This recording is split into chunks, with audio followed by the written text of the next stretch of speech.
Today's Gospel is taken from the Gospel of Matthew, chapter 21, verses 1 to 11. It's a story about Jesus' triumphal entry into Jerusalem. Today is known as the Sunday of the Passion, Palm Sunday. But what if we rename today as the Turmoil Sunday? Does that sound like the Gospel to you?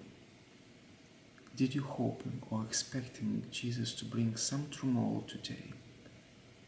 Is the turmoil bringing Jesus the one you want to know and follow? My guess is that the most of us, the answer to those questions are no, no, and no.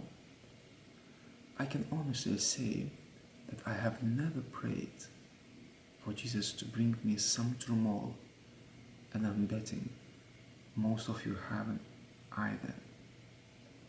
Most of us probably pray for and hope Jesus brings just the opposite, some peace and calm, answers to our questions, and solutions to our problems. Today we are not looking for turmoil. We want to hear the story of Jesus riding a donkey, to sing from our homes hosannas, and this year to miss to get our souvenir palm. So why should we rename this day Turmoil Sunday? When Jesus entered Jerusalem, the whole city was in turmoil, asking, "Who is this?" Jesus and turmoil seems to go together. I wonder if Jerusalem sees and understands something we don't. I wonder if we are too easily distracted by the donkey, hosannas and palms, so that we miss what is really happening. I'm wondering if the city's response just might be the most faithful and appropriate response. Maybe we should all be in turmoil this day. Maybe turmoil is today's good news. Maybe the turmoil Jesus brings is exactly what we need.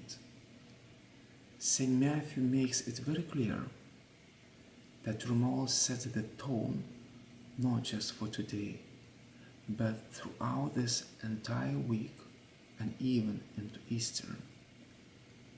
It is not, however, our usual understanding of the word turmoil. It is more than just chaos, confusion, and uncertainty. The Greek word that has been translated as turmoil really means to shake or to quake, and is descriptive of what happens in the earthquake.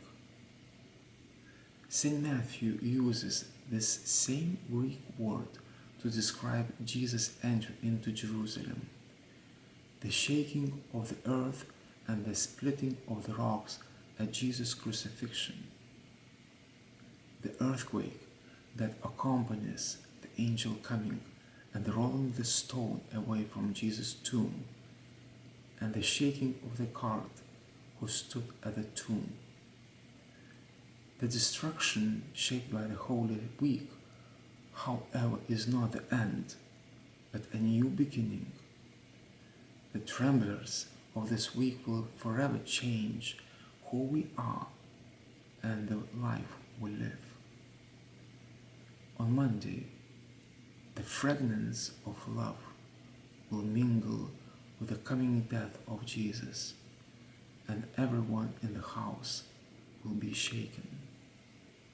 On Tuesday, the invitation to die before we die will become the epicenter of our faith. On Wednesday, Judas' betrayal will reveal the fault lying in all of us. On Thursday, we will tremble at the intimacy of touching and washing another person's feet and having them touch and wash ours. On Friday, the earth will quake as the cross of our Creator is plunged into the heart of death. The silence of Saturday will cause the gates of hell to shudder and burst open. Holy Week will be one earthquake after another. You know what happens in an earthquake? Earthquakes are destructive. The foundation on which we stand are shaken. All things crumble and fall. The structures around which we build our lives are left in ruins and rubble.